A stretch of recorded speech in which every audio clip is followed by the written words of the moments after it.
뜻밖의 선물, 감춰진 진실. 사랑은 감추고 기적은 흔들린다. 아이를 가질 거라곤 상상도 하지 못했다. 마광숙과 한동석 두 사람에게 찾아온 기적은 그 어느 봄날보다 따뜻하고 벅찼다. 산부인과 진료실. 심장박동 소리가 작게 울리는 순간 광숙은 입을 틀어막은 채 믿을 수 없다는 표정을 지었고 동석은 말없이 그녀의 손을 꼭 잡았다. 광숙 씨, 우리 정말 부모가 되는 거예요? 그날 이후 동석은 마치 소년처럼 들떠 있었다. 아이방을 만들고 작은 아기 옷을 고르고 침대 조립에 동화책까지 준비했다. 광숙은 그런 동석을 보며 웃었지만 속으로는 걱정이 앞섰다. 늦은 나이에 하는 임신, 자신의 건강도 아이의 건강도 어느 하나 마음 편히 생각할 수 없었다. 며칠 후 LX 호텔 회장실, 결제 서류를 넘기던 동석의 손이 멈췄다. 문서에 글씨가 번지듯 흐려졌다. 눈이 갑자기 침침하고 시야 한쪽이 이상하게 빛이 번지는 느낌이었다. 이상하네. 동석은 자리에서 조용히 일어나 비서를 불렀다. 박 실장, 오늘 병원 좀 다녀와야겠네. 아무래도 눈이 좀. 그날 오후 동석은 안과를 찾았다. 정밀검진 끝에 의사는 조심스럽게 입을 열었다. 회장님, 큰 병원으로 가봐야 할 것 같습니다. 최대한 빨리요. 충격적인 말이었다. 그러나 동석은 아무 말 없이 고개를 끄덕였고 이내 핸드폰을 꺼내 조용히 광숙의 사진을 바라봤다. 이 사실은 당신에겐 말하지 않을 거예요. 그날 밤 광숙은 여전히 아이 걱정뿐이었다. 두 사람의 나이, 몸 상태, 예기치 못한 변수들. 괜찮을 거야. 광숙은 스스로를 다독이며 잠자리에 들었고 동석은 창밖을 보며 마음속 기도를 되뇌었다. 그는 더 이상 감출 수 없었다. 함께 맞이하는 기적이라면 함께 이겨내야 할 시련도 숨기지 않겠다고 다짐했다. 늦게 온 기적은 더 소중하고 사랑은 약함을 감출 때보다 드러낼 때 더 단단해진다. 한동석과 마광숙, 그들의 손에는 아기의 작은 초음파 사진이 들려있고 그들의 눈엔 서로를 위한 용기가 담겨 있었다. 그 기적을 지키기 위한 동석의 또 다른 선택이 시작된다.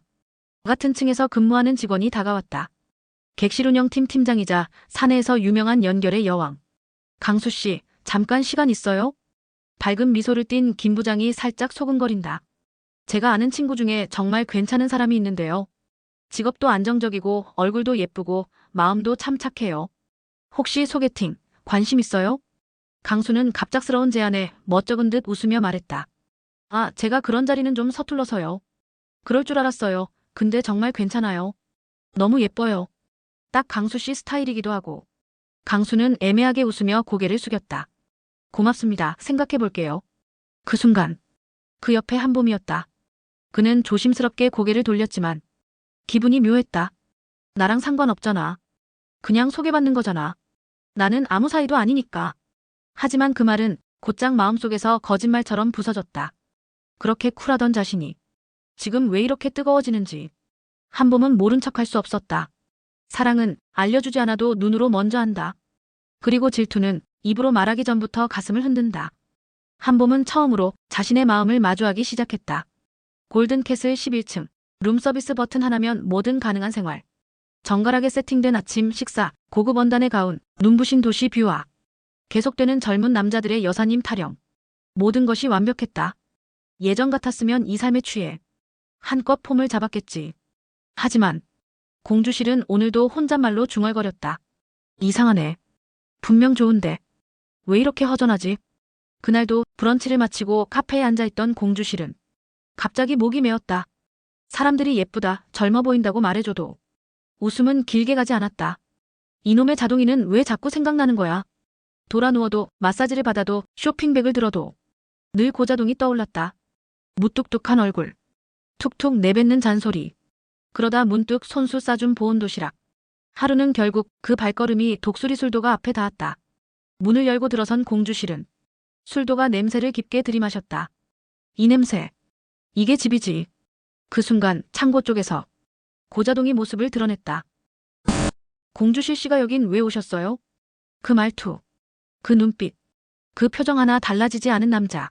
그냥 술도가 막걸리가 그리워서 왔지. 그대가 생각나선 아니고요. 말은 그렇게 했지만 눈빛은 진심을 감추지 못했다. 하지만 고자동은 허리를 굽히며 말없이 돌아섰다. 다녀가세요. 그 말 한마디. 냉정하고도 짧은 인사. 돌아가는 길, 공주실은 차 안에서 말없이 창밖만 봤다. 갑자기 눈물이 핑 돌았다. A씨. 이게 뭔 감정이람. 며칠이 지나도 골든 캐슬의 식사는 맛이 없었고 마사지도 옷도 파티도 그녀를 채워주지 못했다. 누가 그랬던가. 호강에 겨우면 요강에 똥 싼다고. 그런데 그 말 틀린 말은 아니더라. 결국 공주실은 골든 캐슬을 나와 조용히 술도가로 다시 향했다.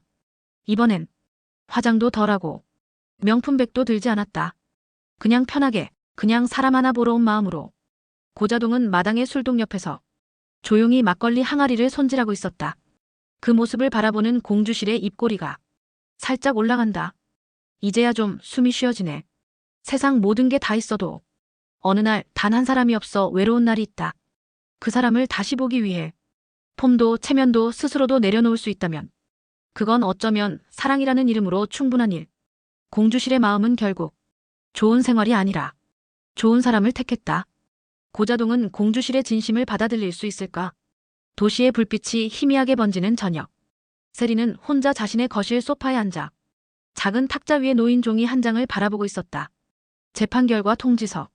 그 안엔 집행유예라는 단어가 또렷하게 인쇄돼 있었다.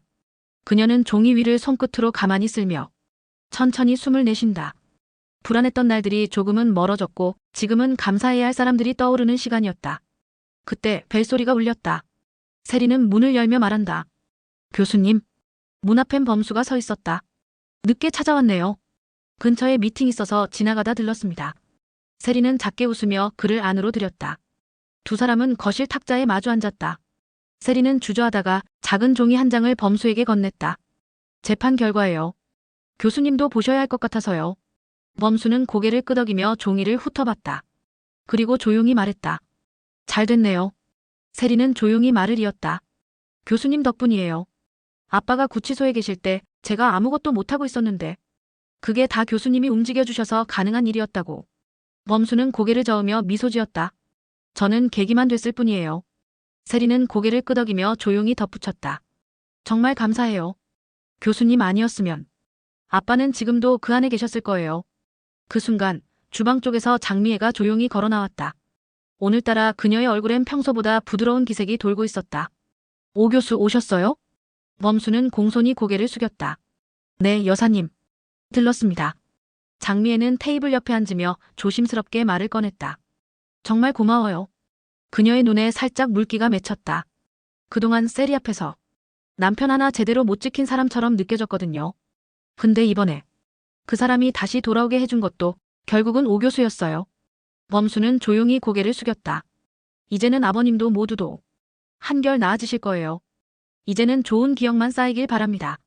세리는 조용히 범수를 바라보다 말없이 고개를 끄덕였다.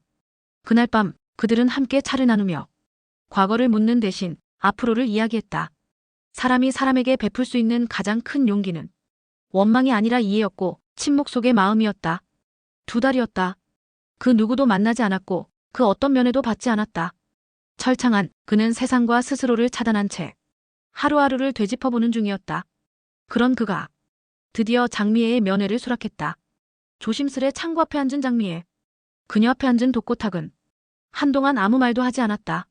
그리고 입을 열었다. 이제 좀 사람다운 생각이 들기 시작했소. 늦었다는 거 알지만 그래도 지금부터라도 해보려오. 장미애는 그 말에 눈을 피하지 않았다. 그럼 지금부터 같이 시작해요. 그는 고개를 끄덕이며 잠시 머뭇거리다 작은 메모 하나를 꺼냈다. 며칠 전 탄원서를 받았소. 광숙 씨, 천수 형님, 흥수 그리고 막내 강수까지 다들 자발적으로 써준 거라 하더이다. 그의 말에 장미애는 말없이 고개를 끄덕였다. 나 그게 더 아프더군. 내가 뭐라고 무슨 자격으로 그 사람들한테 탄원서를 받았을까. 2달 동안 그는 모든 걸 처음부터 다시 생각했다. 왜 그렇게 살아왔는지, 무엇을 놓쳤고 누구를 잃었는지. 그리고 깨달았다. 그가 잃은 건 재산이 아니라 사람들이라는 걸. 며칠 후 재판이 열렸다. 법원은 그에게 집행유예를 선고했다. 회복된 피해, 자발적인 탄원, 진심 어린 반성. 그 모든 것을 종합해 그는 사회로 돌아갈 수 있는 기회를 얻었다. 하지만 그는 자유보다 먼저 해야 할 일이 있었다. 다림질된 양복 한 벌에 손에는 봉투 하나. 독고탁은 곧장 독수리 술도가를 향했다. 대문 앞에서 잠시 멈춘 그는 길게 숨을 들이마시고 조용히 문을 열었다. 조용히 물기가 맺혔다. 그는 두 손을 가지런히 모으고 마당 한가운데로 걸어 들어가 모두 앞에 머리를 숙였다. 아무 말 없이 찾아와서 죄송합니다. 그리고 감사합니다. 제가 감히 용서를 구할 자격이 있는진 모르겠지만 적어도 여기 와서 고개 숙이는 건 제 몫이라 생각했습니다. 그는 봉투를 꺼내 광숙에게 건넨다.